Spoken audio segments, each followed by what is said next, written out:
media guys come up and he's like, "Oh, are you doing HMB?" We're like, "Yeah." He's like, "Oh, were you here the last time a guy got choppered out after having his skull shattered?" We're like, "No, but tell us more."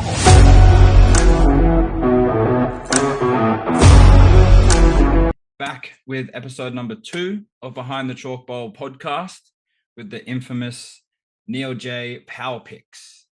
So for those who don't know who Neilj is, he is a wonderful human being who is at every single strength competition you can think of. So in 2023, I competed at 3 myself, and I had, I think, 6 competitors or something. But I was at a total of over 12 comps, and Neil was at every single one of them. The whole day, 2 days, didn't matter. Absolutely lovely human. Taking some great photos for me from the competition. So I'm very, very happy for that. So yeah, welcome, Neil. Thank you for joining us. Hello, good morning. Yeah, like I said, photographer for powerlifting basically, and strongman. Yep, and I've covered a couple of medieval events when they've been up and around. Yeah, cool, man. How are they? Excellent. It's violence. Yeah, I'm all about it. Well, So that was the fight nights up in Toowoomba. So they're actually in a cage, and I try and get as close as I can. It's good. So they don't actually hurt themselves, though, eh? The goal is to hurt you, but not to injure you. Okay, like rugby league, any contact sport, really.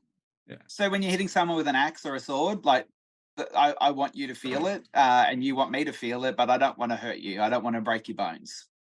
Yeah, wow. But sometimes it happens. Oh yeah, it's swords.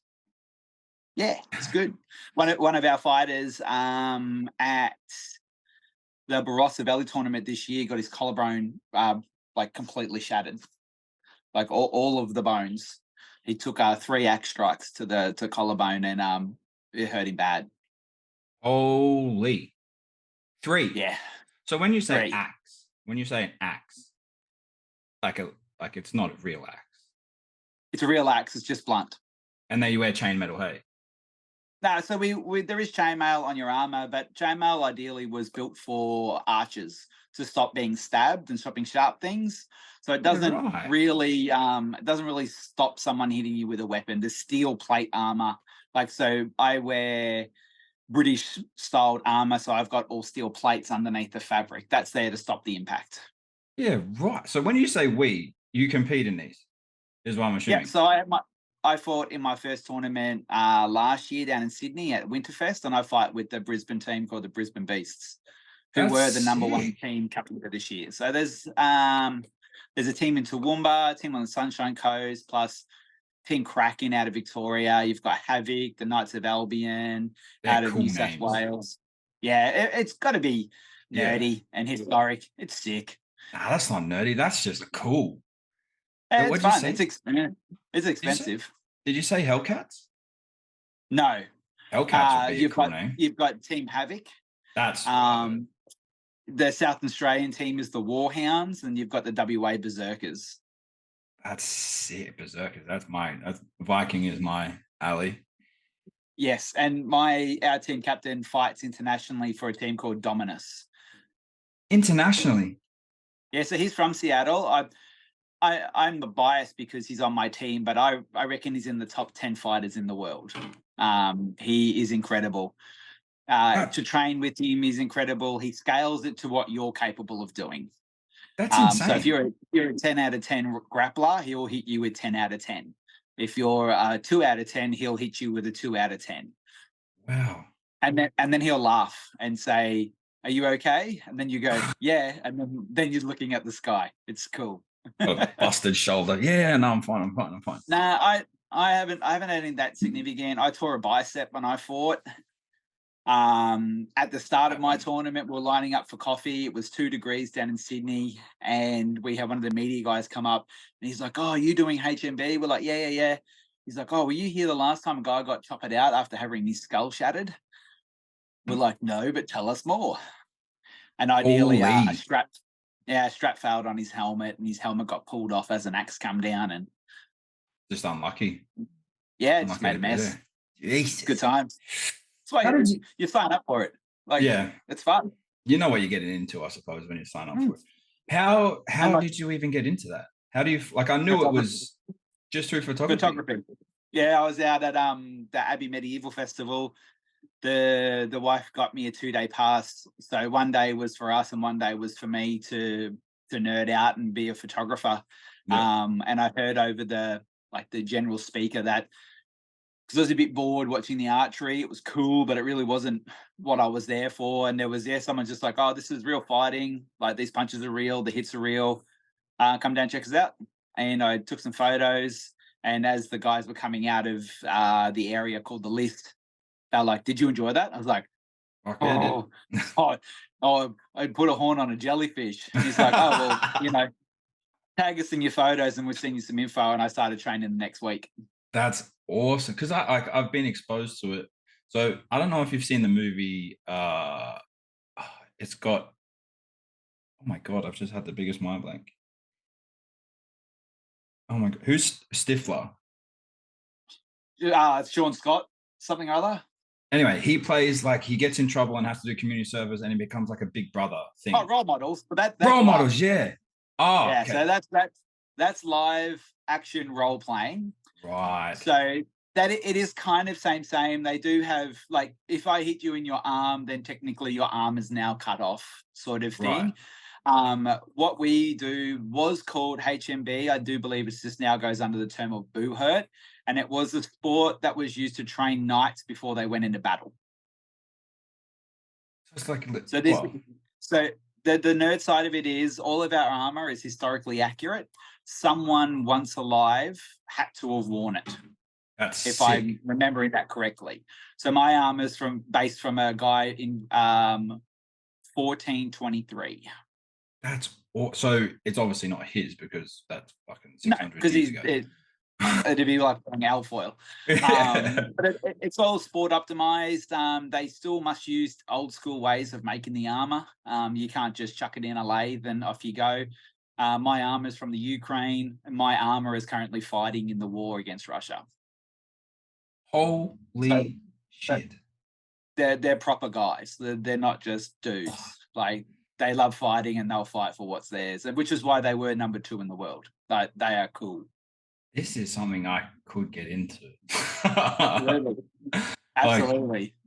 I think I'll stick to powerlifting for a little bit, but yeah. Everyone that I talk to goes, oh yeah, it'd be so cool to smack someone in the face with a weapon. I'm like, it is, until someone does it back to you. Yeah.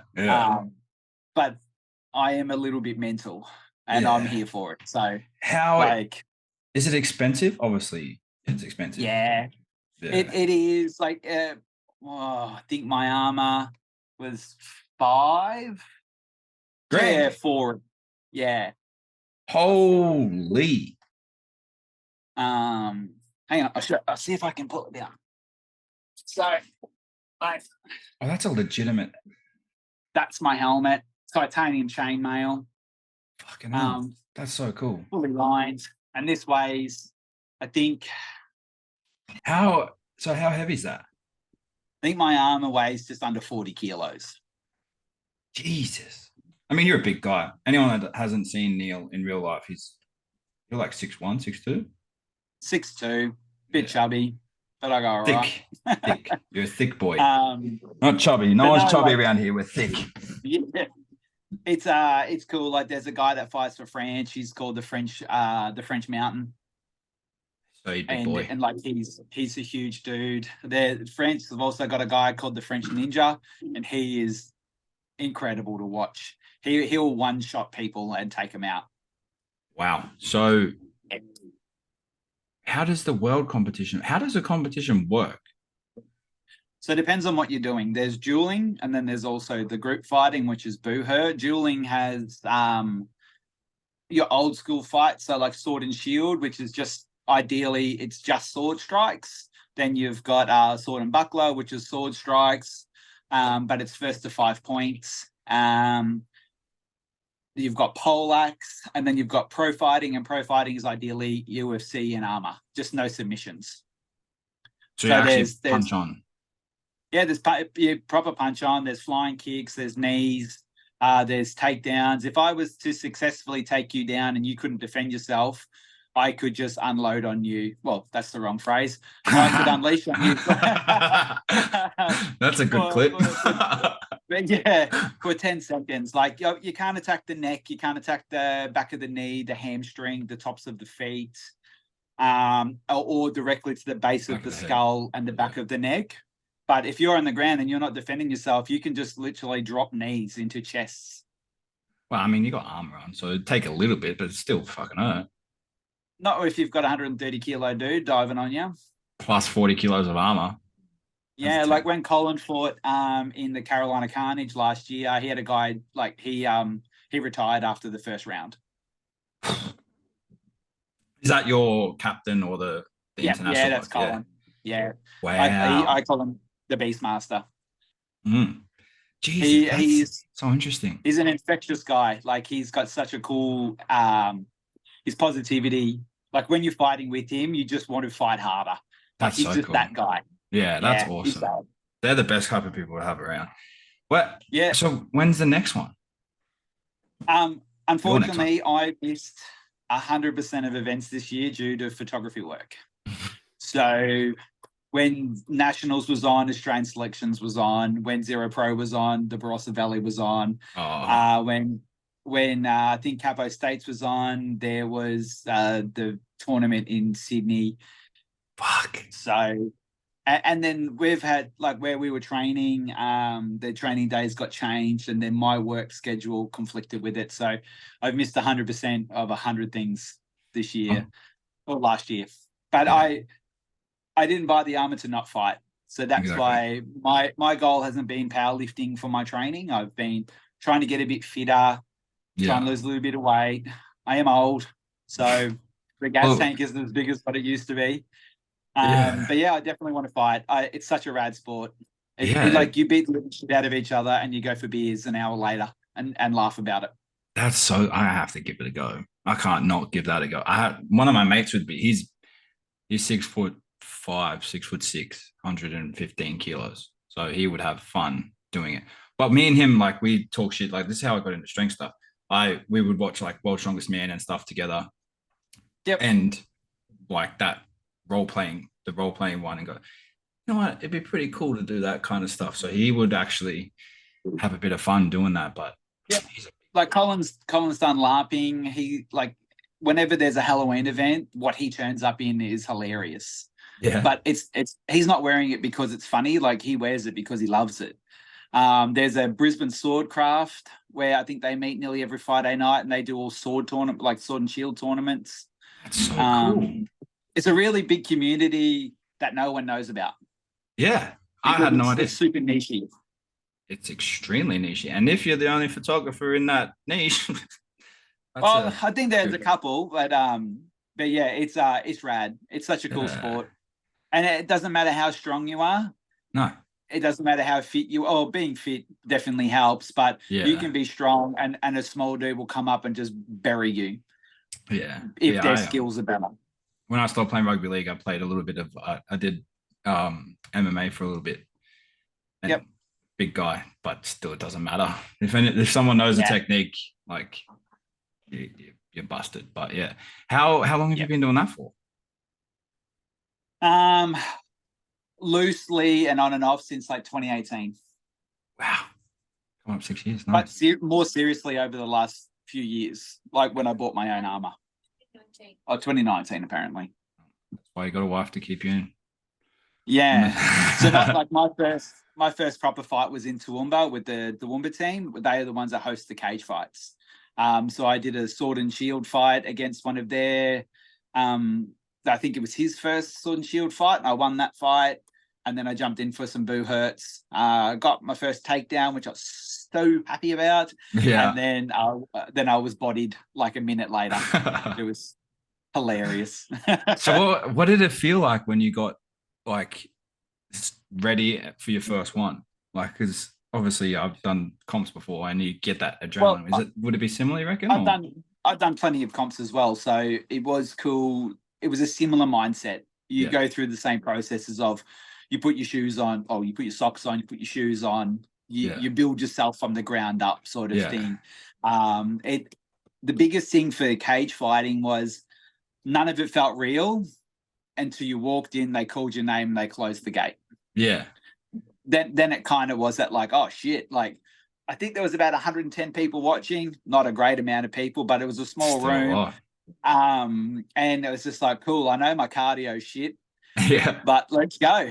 Let's have a crack. And yeah, I think my first clean strike to his face, like to the helmet, I was like, yeah, we on, like, let's go. And then fortunately, Jesse, who I fought, didn't like to protect his legs, so I smashed his shins a lot. Even with And like armor. we got out, and the wife was like, you know, when you hit him, you heard that you hit him. I was like, well, I was in there to hit him. Like, Yeah. I wasn't in there for a cuddle. Yeah. I don't hit him, he hits me. I don't want that. Yeah, pretty much. That's not the aim of the game. No, it's rad. Even with the shield, like the shields on, it would still hurt a lot getting smacked in the shin. Well, obviously, if I'm getting to your leg, it means that you're not protecting your leg. Again, going back to same as coaching with powerlifting, Colin is a really good coach. He will help you with your fighting, identify where a weakness is. And I attacked Jesse's head probably for the first 30 seconds. And then he was so concerned that I was going to attack his head that he just left his legs open. Smart. Good game plan. So yeah, it was just come through one hit to the side of the head, and then just follow it up with a leg strike. Yeah, right. And then just step back. So you won, obviously, I'm guessing? Yep. Yeah, I won that one. And then in the Boo Hurt, actually the last fight was a free-for-all. That was, I think, 12 people, all v all. And it ended up against one of my OG fanboys, who got me into the sport, and it ended up being me against him, and I was never winning it. Yeah, right. And he smacked me inside the face with an axe. Got a little concussion. It was sick. That would have been like a mosh pit with fucking it was like there was bodies everywhere. Yeah, like I can't explain to you what size it is, but if you imagine 3 guys standing kind of like elbows out, that's as wide as it was. Yeah, wow. And it was twice as long as it was wide. So there was just bodies everywhere, and there was so many guys that were gassed, and they just give you a look like, I'm going to run into you. Please knock me over. All right, let's go. Wow, that's insane. Give him a good punch. It's fun. That's awesome. Like, I didn't even know it was that serious. I didn't know it was on an international level. Yeah, they did have Battle of the Nations. That federation got dissolved when the war kicked off because it was a Russian-based federation, I believe. But at the World Tournament, you had 5-on-5, 10-on-10, 15-on-15, 30-on-30, and then the grand final was 150-on-150. Holy shit! So like, with that 300 fighters. Is that just from all nations split in half, basically? Yeah, so they make 2 alliances of 5 teams of 30. Yeah, on each side. That's so cool. And like, is there massive prizes and stuff, or no? You do it because you love it. Same as powerlifting. I think you get a trophy. Yeah. And it's like, not that we were ever around in the olden day wars, but they used similar tactics. You've got guys at the front line that are drawing in, and then guys with poleaxe would just reach over the top and snipe them. That's sick. Bang. And in Boo Hurt, the goal is to get you on the ground. Once you got 3 points of contact, you're dead. You must lie down. Wow. And you can't get back up. Not until the end of the fight, or if you're in danger. Like if there's going to be a massive skirmish on top of you, the marshal will tell you to get the hell out. Yeah. Wow. But yeah, those boys hit hard. Yeah, that's because they'd just be training for it constantly. Because over in Europe, like especially in like Poland and Ukraine, they have actual gyms. Like they train 7 days a week. Like it's a proper thing. Holy shit, that's so cool. You get in you get out what you put in. Yeah, I suppose. So who's like the best nation? Obviously, sounds like Poland or some European. Well, I think Russia was the best, followed closely by the Ukrainian team. But I don't know if there's been that level of tournament again since the war kicked off. Yeah. But I'm pretty sure in the 5-on-5s, it's the American team Dominus, which is just mercenaries. Oh, they'd be actual like Marines. Yeah, so when they fought last, like that's it. Colin, there was Colin and 2 other Aussies fighting in it, fighting for Dominus, and they went undefeated. I think the second team was White Company, out of England. Not a great name, but yeah, that's crazy. Oh, there are worse. You Really? can edit this bit out, but they did a bolt, like a 12-on-12, and they was White Company and Dominus joined together, and they made the White Company said White Domination. And they were like, let's not do that name. No. That's like a whole lot of badness. Just WD-40 or something, just to abbreviate it. WD-40. That's white domination. Yeah, I'd fit right in, but yeah. Colin was like, no, we will never be allowed to come back. Let's just rethink that. We'll back to the drawing board for that name. Wow, that's so cool, man. I mean, it's something I could see you doing, because obviously I've met you and stuff like that. It's not, doesn't shock me that you do it, but it shocks me that it's so big. Like in Australia, I think because we didn't have the like the lineage of knights, and we didn't have castles, and we didn't have that stuff. Where over in Europe, it's massive. Like the armor's still handmade. There's still a lot of work going on. In America, from what I understand, a large proportion of the fighters are all ex-soldiers. It's a new tribe, a new community. It gives them something to focus their energy on. And I know there's tons of teams that are all ex-military, and they're all mental, and they go hard. Like they're there for it. That'd be scary. Like, yeah, I've worked in the mines, and like a lot of guys go to the mines for the regimented of like the army, the ex-army and stuff, and then a lot of Americans and stuff, and they just bullet focused, and they don't care what happens. Like, they just go. Like, I couldn't imagine fighting. I mean, I'd like to, but it would just be fighting against them. You'd be like, I do this for a hobby, man. Yeah, but even we've got a girls team. The girls side of it's really growing in Australia. The girls are so much more skillful. They're more skillful at everything, really. I'm not saying they don't have the hitting power, but their strikes sometimes probably don't have the same sting as in a 130-kilo guy, but their technical skills, the girls wrestling, their strategies in fighting it's incredible to watch. Nothing is done without a reason. That's so cool. I always say, like, I like girls in sports, but when I see a strong girl, I'm so much more impressed about that than a boy, because it's so much harder for a girl to get stronger than it is for a boy. Like, it's just, like you just said, a 130-kilo man smacking someone's going to hurt more than a 70-kilo female. But their technique and their bet, like, it's so impressive to watch. That's cool to know.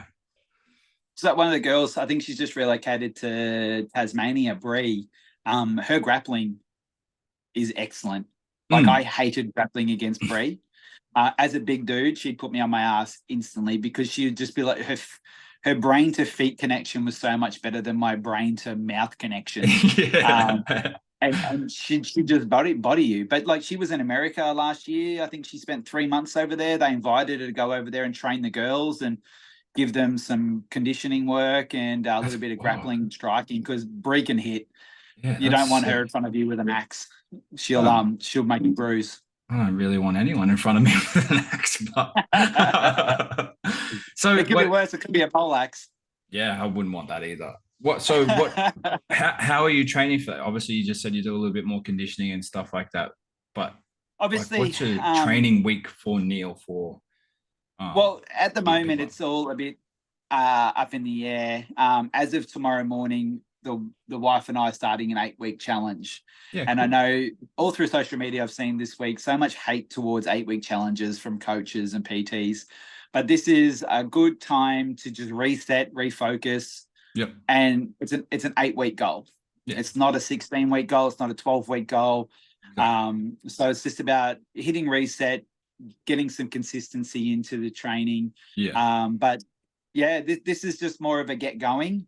I have been doing a boxing conditioning program from Jay, the strength coach, which kicked my ass from here to next year. I still don't even think I reached level 0 before I could get moving. Like, the guys he trains, they're proper guys, like those fighters. And I'm definitely not as conditioned as they are. Yeah. Well, yeah. But yeah, that's the goal is to get a little bit more conditioning, drop a little bit of weight, be a bit healthier, and then hopefully, if life permits, I can get some grappling in this year because I'd like to fight. If I can't fight at tournaments, I definitely want to do some more fight nights in Toowoomba. That's cool. Jump in the cage and have a fight. Yeah, I was going to say, just talk to like APL and all the other powerlifting comps and like, hey, can you schedule comps around this schedule for me? There's already been 2 released, and I'm already booked on those weekends. I was like, God damn it. Oh, well, I can't be unhappy. Like, no. It still blows me away the amount of work that I have. So, yeah. And to know that you go. I was going to say, it's a cool job, man. Like, even for myself as a coach and as a competitor, you've given me memories that I'll have forever. Just on my just from the photos that you've taken from me just last year is like that. Be able to do that for a job, man, it's pretty fucking cool.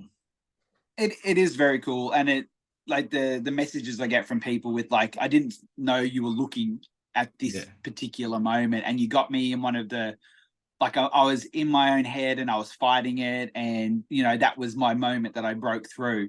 And it's just like I don't know what to write, so I'm just like, oh cool, I'm glad you like it. But on the flip side of it, like I absolutely hate my photo being taken.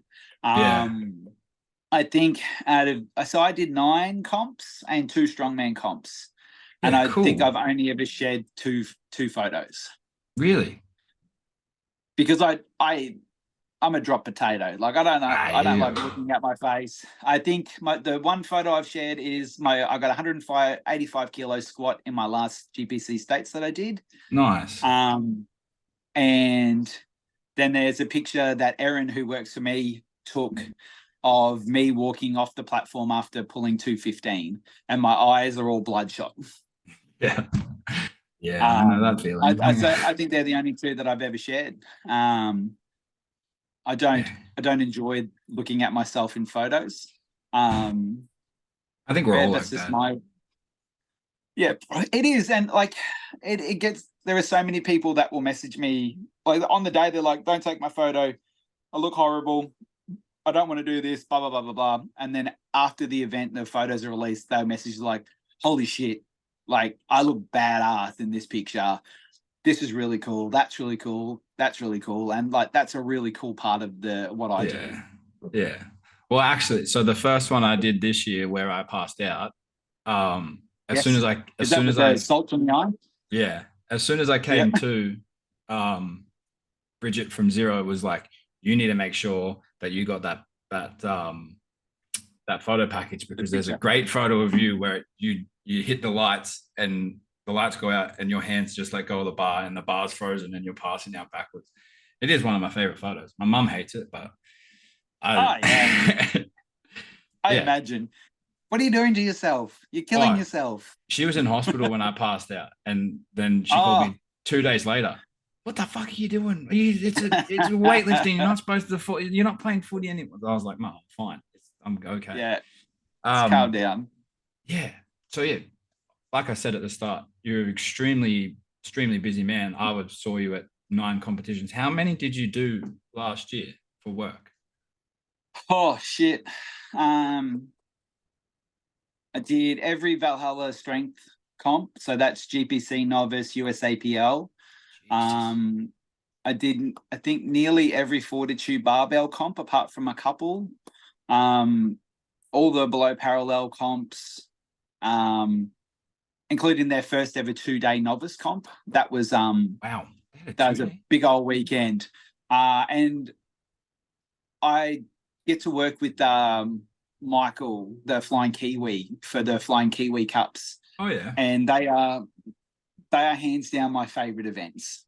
So I missed his Gold Coast Cup because I was working Capo, but I did the formal and I also did the Brisbane Cup. Like I think the Brisbane Cup this year, they had 46 lifters.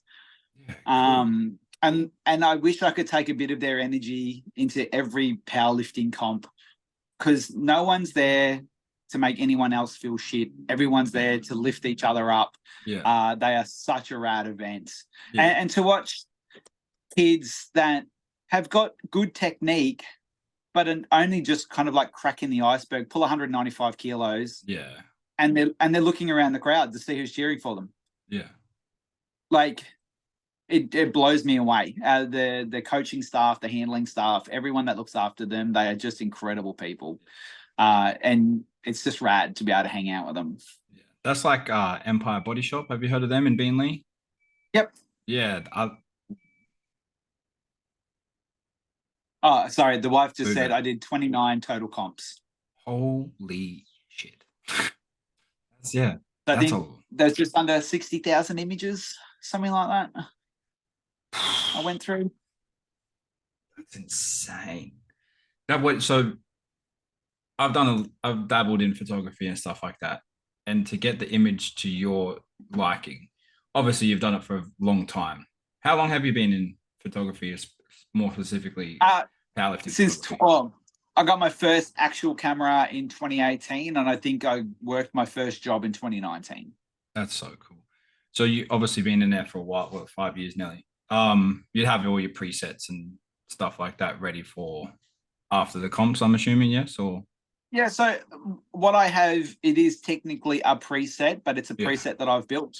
Yeah. It's got the look that I want, but depending on what comps that I've worked, they don't work for every event. So if I'm working in a poorly lit environment, it won't work. So then I just have to change a few things, but it works for most of the places.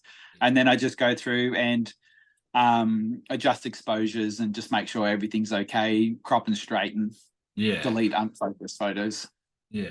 So obviously the last one I did was Christmas Cup for Zero. Yep. That was a 2-day. Yep. I think it was like 140 something lifters. How long does it take you to go through and filter through the photos that you want to keep and you don't want to keep?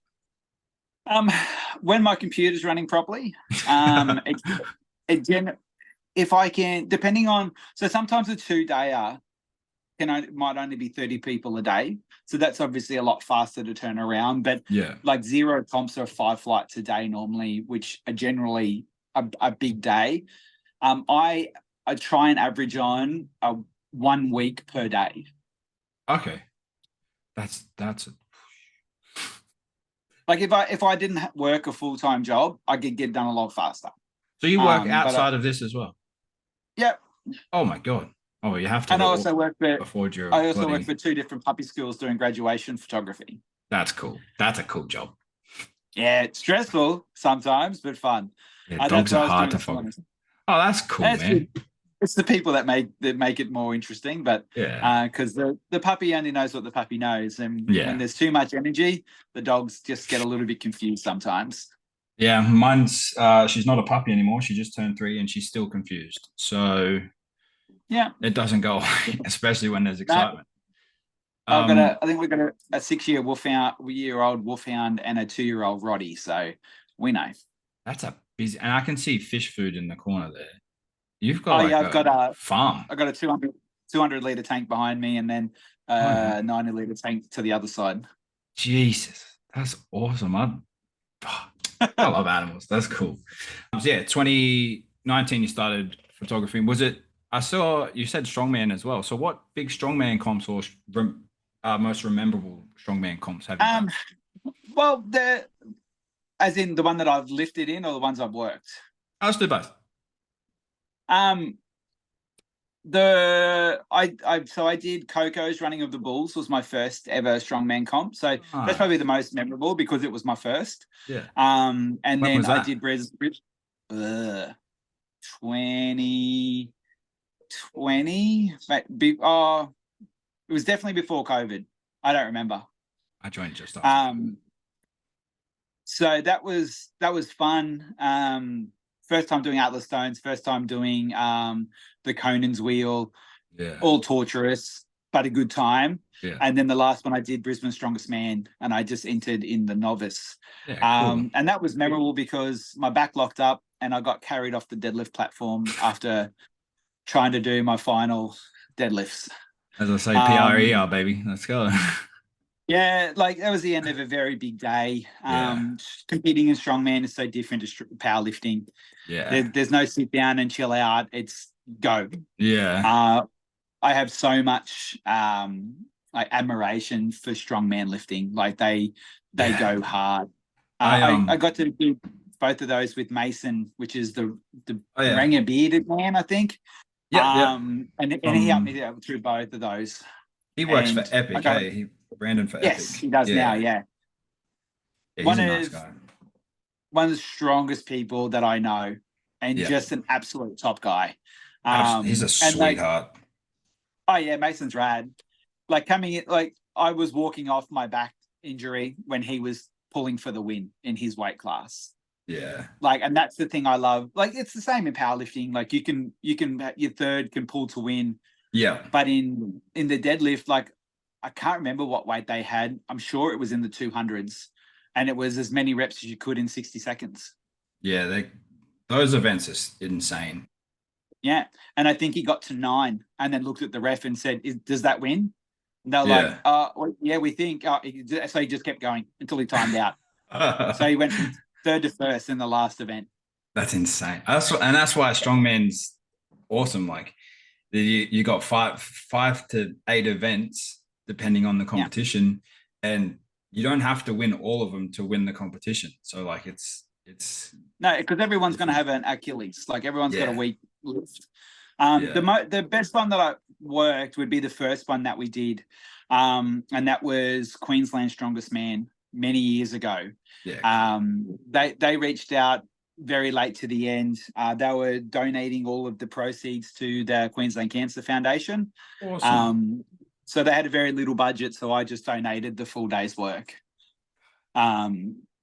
Just so that they had more that they could give. That was probably my first day of getting to hang around with strongman for an entire day. There was a 3-attempt log press. There was a car pull, a carrying medley. Then natural stones, I think, was the last event. There was one other that I can't think of. And it was just such a cool day. I was cooked from being in the sun all day. As a ginger, I do catch fire if I've been in the sun for too long. Was that with Steel and Stone? No, that was. I can't think of the guys. I know Jimmy was one of them.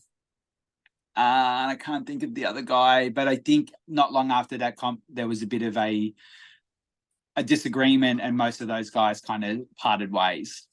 Yeah, I mean, happens. Yeah, and this year or last year even, I got to do the Magnus for Magnuson qualifier at the Eka. Yeah, that was cool. So I wish I could have went and watched that because yeah, the girls were there for a demo, and the girls put on a better show than the boys. I said it before, man. Yeah. Strong dudes are cool, but seeing strong girls is insane. Yeah, they bring so much energy, and I'm pretty sure. Well, it does carry over to powerlifting. There's not as much ego. Yeah. They do their lift, and then they turn around to the next person. Then they're shaking them and screaming at them, and they want them to achieve their goal. Where I find a lot of more of the elite level males in powerlifting they do their lift, and then they're quickly in their genie bottle wanting you to fall over. That way they win and you don't. Yeah, it is a bad competitive trait that a lot of men have. I would lump myself in that same position, but it depends on the person too. Like if I know the person that's lifting and they're not, so I'm quite an intense lifter, as you may have seen, been there. But I'll talk to everyone. Unless I'm getting ready for my lifts, then that's when I really lock into myself, and then I'll go. But out the back in between lifts and stuff, I'm chatting and talking shit, having fun. And if other people are just like judging you or being judgy, really, or being pieces of shit, then I'm like, I hope you don't have a good day. Yeah, but I'm like that. I don't have time for shitty people. There's no excuse for not being a decent human. Exactly. We're all there to compete and stay safe and have fun. But yeah, you're never better than anyone else. Doesn't matter if you come first or last. Doesn't matter at all. Be good. Yeah, was my second ever comp. Actually, it was a GPC States. I had only done one comp before that, which was Buster-Nut, and Scotty Watson was, my coach at that stage. And I'd said to him, like, it'd be cool to do it, but I'm not strong enough. And he was just like, well, that's absolute shit, because if you're there to beat everyone else, then you're putting a lot of pressure on yourself. But if you're there to better yourself, then you will have a great day regardless of the outcome, because if you miss a lift, it's a learning experience. Yeah. And that was my introduction to injuries. I signed up 12 weeks prior, and the day after I signed up, I was taken out of Valhalla in an ambulance. Wow. What happened? Yeah. Lower back. Yeah. I'm a chef, and I've got a pretty trashed back from years of being bent over low benches. Yeah. And I was warming up. Yeah. Just pulled 140 to warm up, and it felt like someone hit me with a hammer in my lower back, and that was where I stayed for the next 2 hours. Yeah, I've seen some pretty bad back injuries in my time as well, and I'm glad I'm not done one yet. Yeah, like mine's just coming into it probably was technique, because I was still learning and maybe a little bit pig-headed and not listening very well. But after that, like I spent the time to learn how to do things properly, and I've had it let go of me playing with the dogs. Yeah, like it's just that angle, particular movement, and then I'm on my face. Yeah, I say that to everyone all the time. Like, just before Zero Pro, I popped a rib in my back doing bicep curls. Ugh. Yeah, that's like not fun. No, I went and got it cracked back in the spot, but like I've done it. You're conscious of it. Yeah, but it's also like every time you do bicep curls now, you're like, oh shit. Yeah. But I also like twinged my back once because I was putting a 6 kilo kettlebell away at work. Yep. Like I just picked it up. I didn't do good technique picking up a kettlebell, but that's all it takes is just something small. Yeah. 6 kilos to me, I'm trying to sound like a toss-up, but 6 kilos to me is not a massive amount of weight. So I'm just relative. Yeah, I'm just going to pick it up and put it away, but I picked it up wrong and hurt my back a little bit. But that's great. So a chef, that's cool. Yes. I did my chef's apprenticeship when I left school. Actually, I started. Yeah, I hated it. I did my first day in a kitchen in 1997. Wow. The day after finishing school. Wow. Did a traineeship, then I did an apprenticeship, all in Bundaberg, and we moved to Brisbane, I think 15 years ago. I worked for the Tattersalls Club for a few years. Yeah, right. I was the sous chef at Moo Moo's for a little while, and then I went to the mines. Who did you work for in the mines? I worked for Eastonwell. Oh, okay. No, I worked for Savannah. I was on coal seam gas camps. Yeah. So I went that route too. I worked for Savannah on gas rigs. I was on a gas rig. Savannah Energy. Yeah. So I was mainly based on Saxon rigs. I apparently had a better temperament to handle the grumpy Canadians. Yeah. But that was good. And I left there not long after there was a big oil crisis and the cost of oil went through the roof. Yeah. And they just were laying off staff because they couldn't afford to run the rigs. Yeah. Yeah. And then went back to temping, and then did a month on Hayman Island temping, and then became a motorbike salesman for 5 years. Wow. Is that what you're doing currently? No, so I've just I do a little bit of chefing, but I ideally am a personal assistant to a lady. I look after her house and her animals and mow her yard and paint the walls when they need to be painted, resurface the floors. Nice. Yeah. Cruisy job.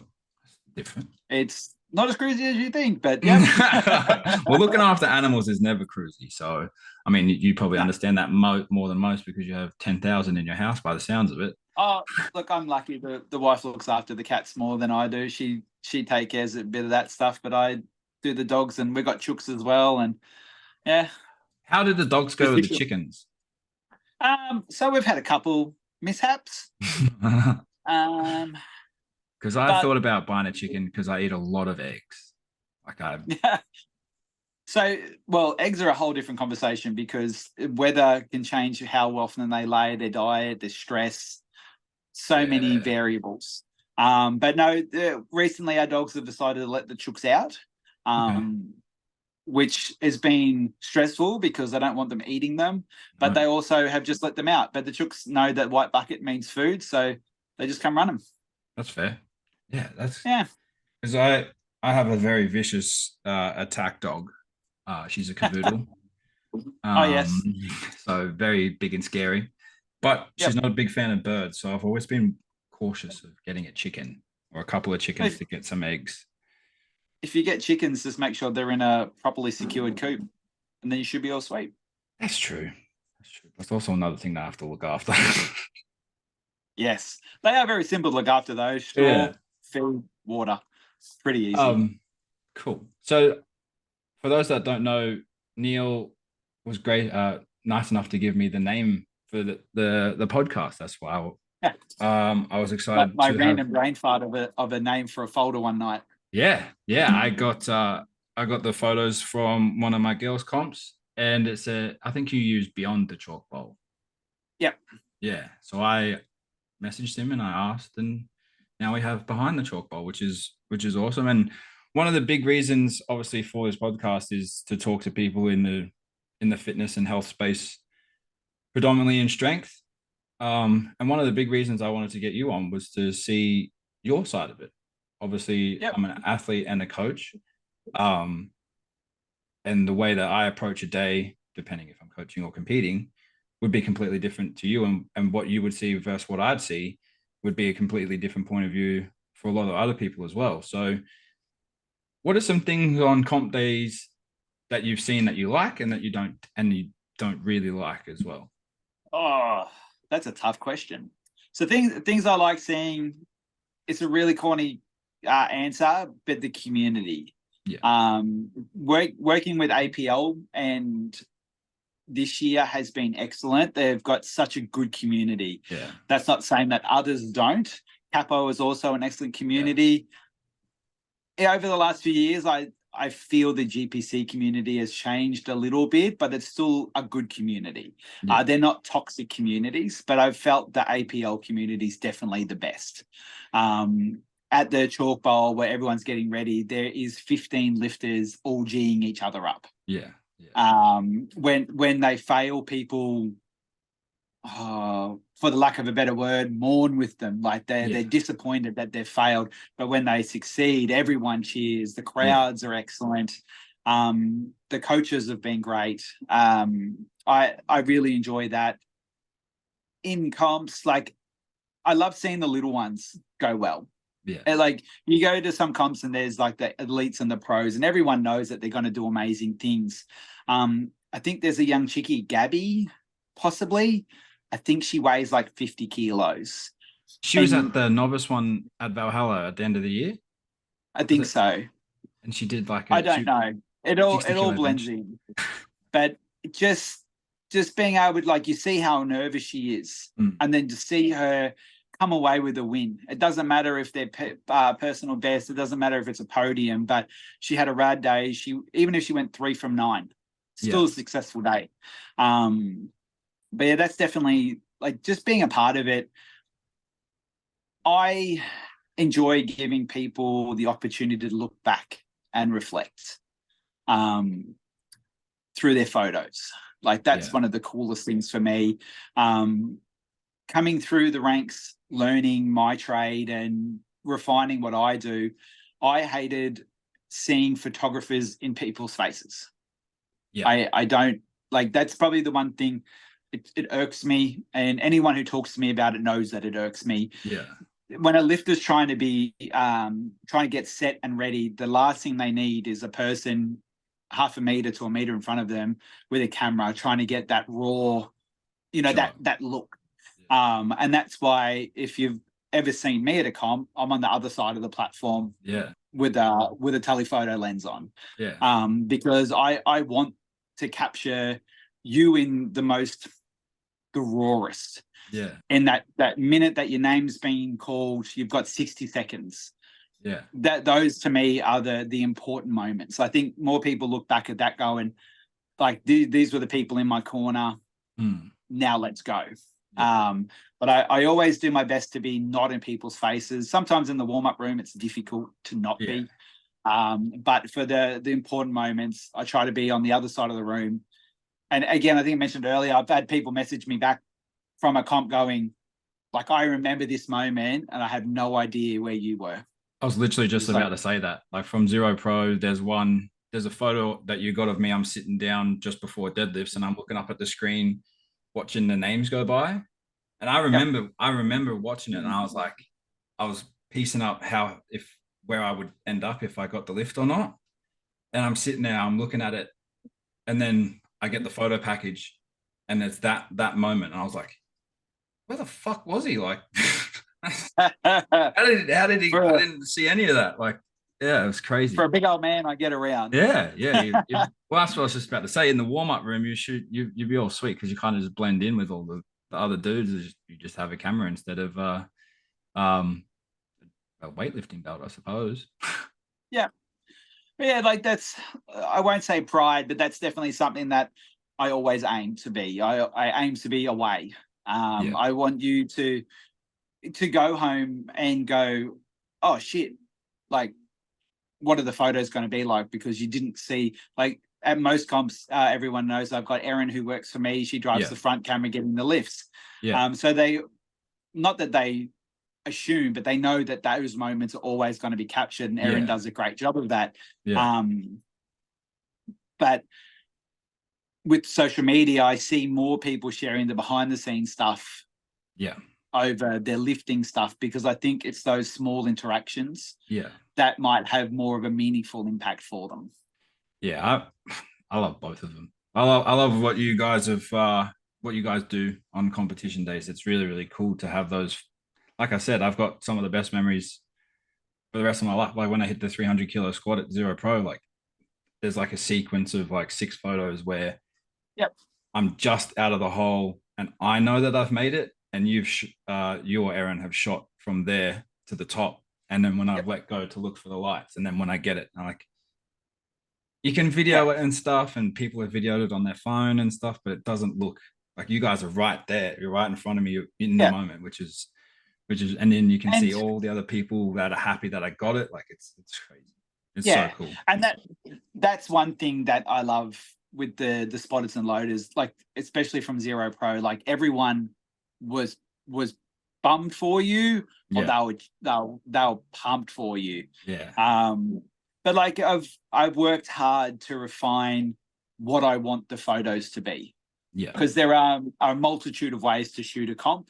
And it's the same with Erin. I'm constantly talking with her about, and unfortunately from my life of being a chef, I have crazy OCD and very, very mental ADHD brain. So sometimes I come across blunt, but it's just a, here's my information. I'm busy. Please do here's information. But it's taken a trial and error. Like the hard thing is that I've only got one opportunity. Like I can't go into a comp and go, I'm going to try this time. Oh shit, that didn't work. Now the entire event's toast because I got it wrong. But I learned. Sorry. Yeah, do you go in like for Zero Pro, for example, at the Multicultural Center? Did you get there a bit earlier to test the view and all that kind of stuff and how you take photos, or just wing it? I'm at least 90 minutes early to every event for that very reason. Jesus, 90 minutes. I like that. Because I've got 2 cameras to set up. I've got the front camera, especially at Zero Pro. While the lighting may have looked great on the live stream or would look good in videos, it was very, very hard to photograph. The stage was very purple. The lighting wasn't directly onto the platform. Like it was difficult. And obviously the event host, Thomas and Daniel, have got an idea on what they want it to look like. So I've just got to try and adapt and hope that they can bend a little bit to give me a little bit more light. So ideally, the art of photography is stopping light. In sports photography, we want a faster shutter speed to capture sharp moments. So that, like, I do get anxiety and stress over when I'm going to a location I haven't been before. Yeah. All right, what have we got to deal with? Like when I go to Valhalla, I know I'm sweet. I can turn up half an hour before, and I know exactly what I'm getting because that lighting never changes. It's LEDs on the roof. It's the light, like a light window in the ceiling. With Fortitude, when we're at Kedron Wavell, I know exactly what I've got. Like I can walk in, dial the cameras up in probably 2 minutes. Yeah, right. But when there's changing light, changing scenery, even down to at Zero Pro, if you drop that backdrop, then the room's 100% brighter because all the light was in the warm-up room. Yeah, so it's all those little things. And I'm trying to give the highest quality image that I can. Like I can just push ISO through the roof and get a photo that way, but it's not going to give people a photo of a high quality. And that's ideally what I try to do.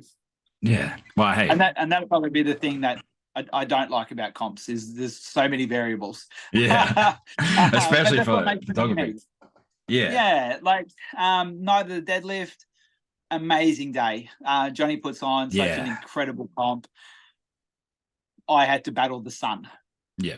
Because the backdrop of the comp was Brisbane City. Yeah. And between 5 and 6:06, we had the sun directly behind the lifter. That would have been horrible. It was tough, but I'm also someone who's very transparent. If I can see or foresee a problem, I'll grab the event host and be like, hey, just so you know, we could have an issue later on. This could happen. And if they say, we're sweet, just you do you and go hard, cool. Then I'm okay. Yeah, cool. If they want to change something and modify it, then we'll go through that time. And that's why I get there early. Yeah. Because I'd rather combat all my problems before the day starts. Yeah. Because once the day starts, I'm always happy to have a chat with people, as most would know. But I'm there to work. If I see something, I'm walking mid conversation because that's what I'm there to do. I'm there to capture the day. Yeah. And I think people understand that as well. Like you're the man with the camera, and then once you realize that it's you, like if you walk off mid conversation, you know he's going to take a photo or he's got to do something. Like it's not. I don't think people would. And you're such a nice dude as well. You'll talk to anyone about anything. So I try to be.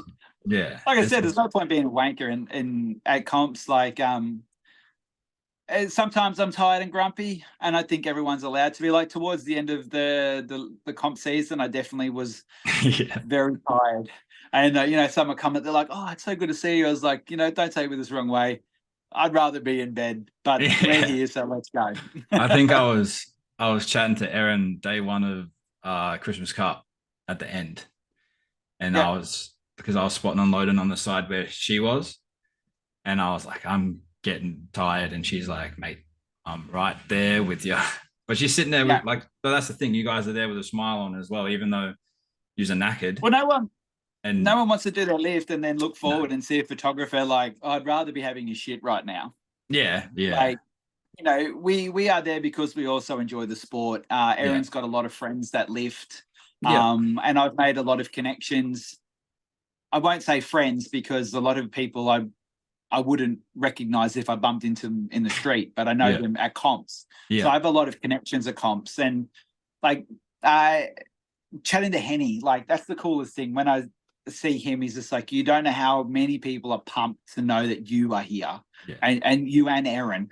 And it's still, after all these years, just such a weird thing because anyone can come along with a camera and take a photo.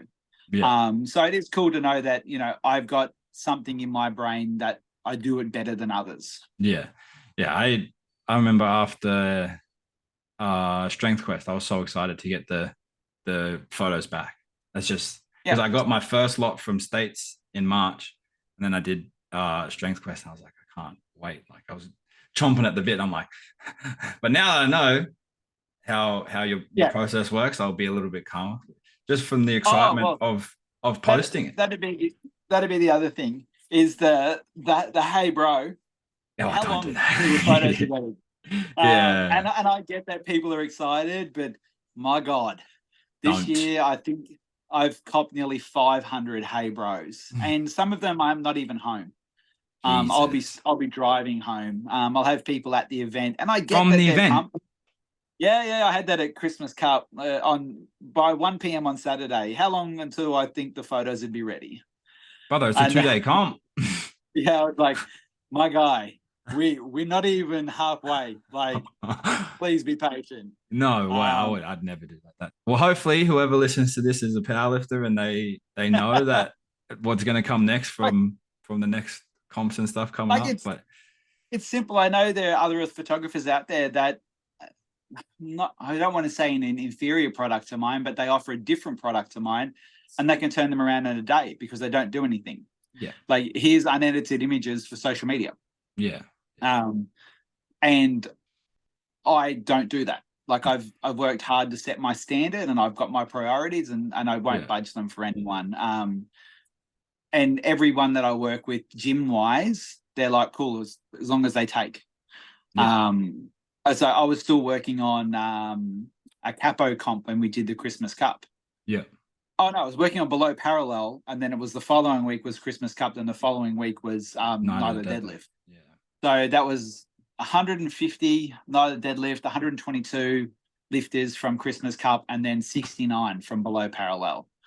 And I said to Dan, I'm like, hey, just early heads up, I'm not even finished last weekend's before I can start yours. And there was the same for Johnny's. I was like, hey, I'm still working on last weekend's before I can start yours.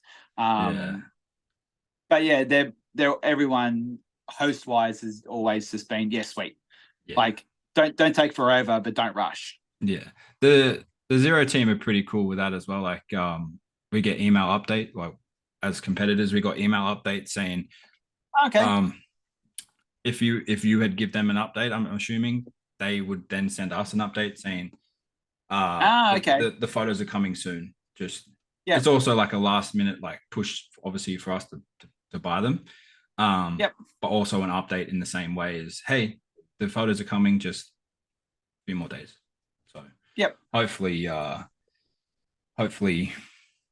people listen and they don't go, hey bro, you get less hey bros this year.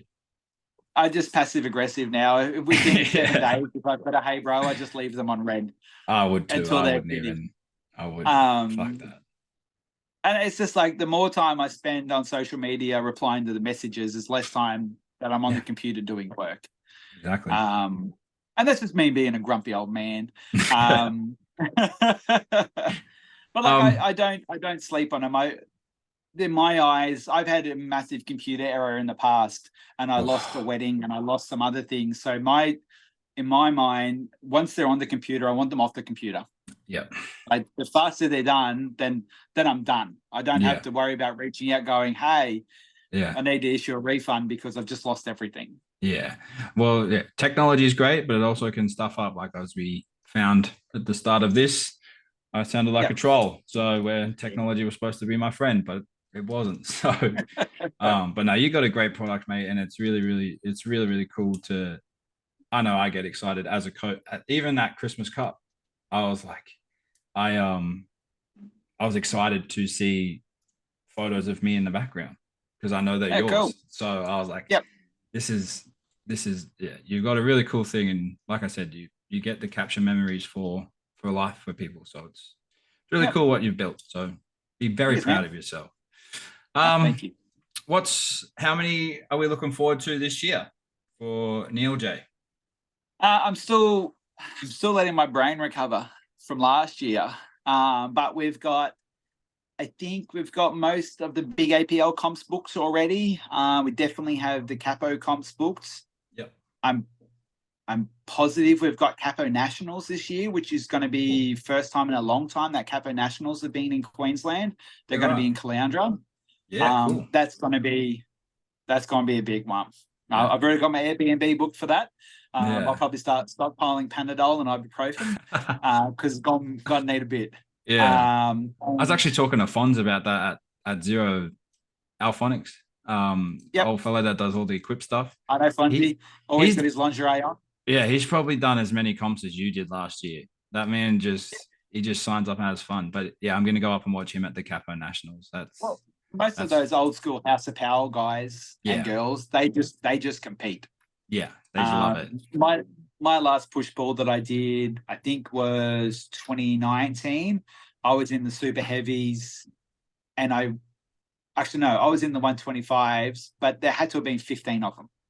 Yeah, wow. Like they dominated the warm up room, and they big dudes.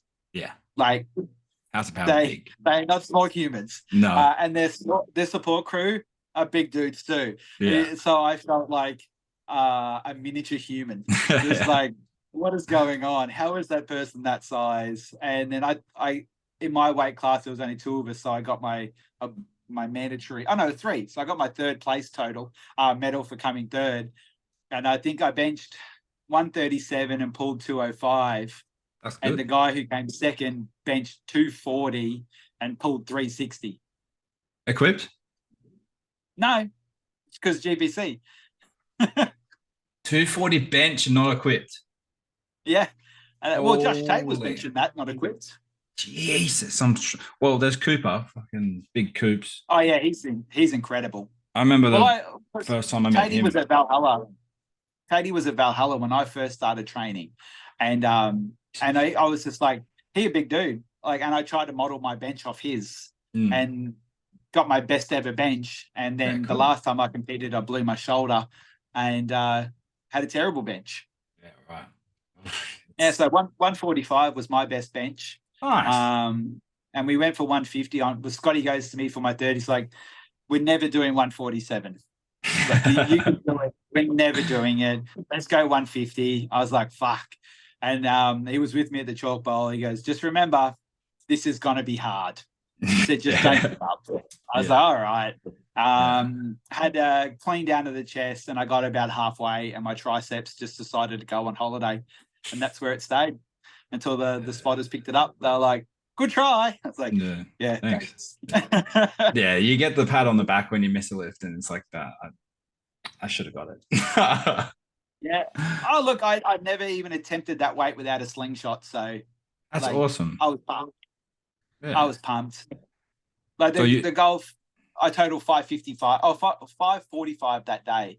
That's cool. Then got home and messaged Scotty. I was like, thanks so much, but 550 would have been good. He's like, oh, you should have told me. I was like, no, because you always, like, I trust you.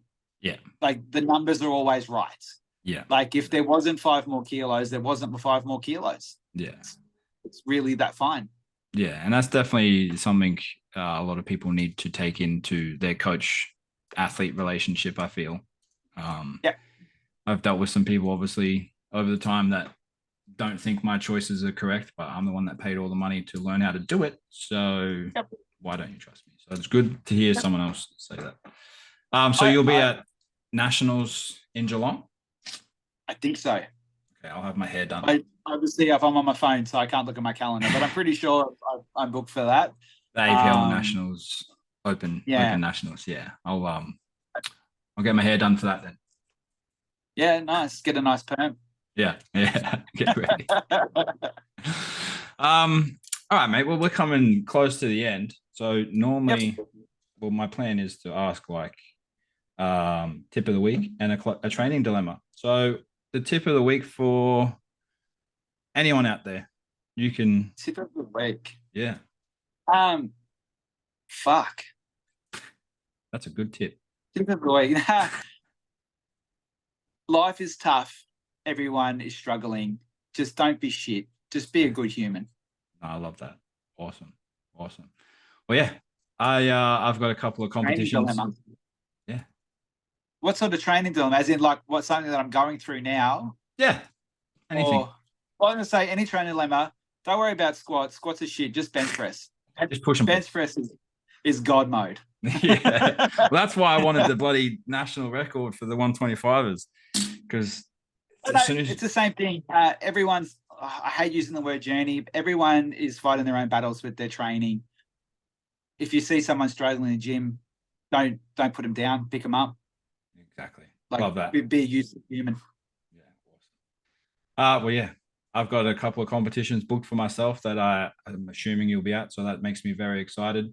I've got a few competitors booked at some Valhalla comps and all around, so I'll definitely be seeing a lot more of you this year, and I'm excited, man. And like I said like I've said a couple of times, you have an awesome product, and then very thankful from my perspective as a coach and an athlete to have those memories from a lifetime from you guys. So thank you to you and Aaron and PowerPix, man. You got a great thing.